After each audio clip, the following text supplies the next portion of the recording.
Overnight, Prince Harry's London trip has ramped up. He attended a Thanksgiving service at St Paul's Cathedral to mark 10 years of the Invictus Games. Meanwhile, just over 3 k's away, King Charles and members of the royal family hosted a garden party at Buckingham Palace. Sunrise Royal editor Rob Jobson joins us now from London. Good morning to you. Well, just put it into perspective for us, because we're trying to understand why they haven't gotten together. How close in proximity were they yesterday? We're not very far, Gervo. Reality is they could have jumped in a London cab and been there in 15 minutes, so not very far. But what I found incredible about this day was not the fact that the King was sipping tea down the road with thousands of people that were at the garden party, but the fact that Earl Spencer, Diana's brother, and Lady Jane Fellows, who was Diana's sister, were there at St Paul's Cathedral to back up Harry, you know, at the same church where she married Charles all those years ago.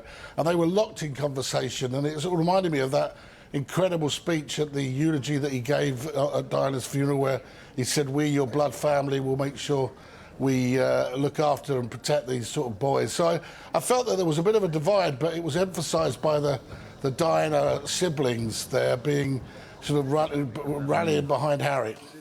So this garden party that the King hosted, would an invite have gone out to Harry knowing that obviously he had an engagement, but knowing that he was in town?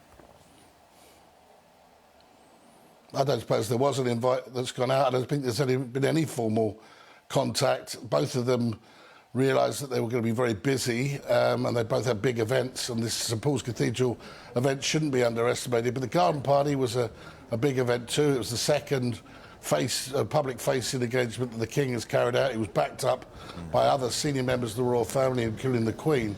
So, yeah, look, they both had very busy schedules on this particular day.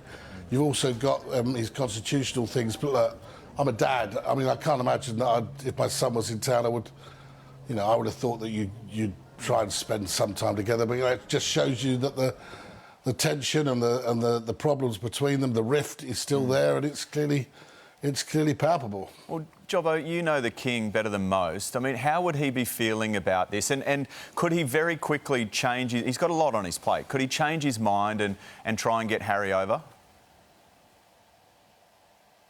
I don't think it'd be very difficult to get Harry over. I think that he has got issues with upsetting his wife, who was trashed in Harry's book, and his oldest son, who's been his most important supporter, apart from the Queen, Prince William, who was trashed in the book as well. So I think, you know, if he embraced his younger son, who has made his bed and lied in it, really, by deciding to do what he's doing, cashing in financially and trashing the family, then I think he would open up wounds which would be difficult to heal with his own wife and his own son. So it's an invidious position. Yeah, some clear words from you, though. Thanks for giving us a bit of insight. Thanks.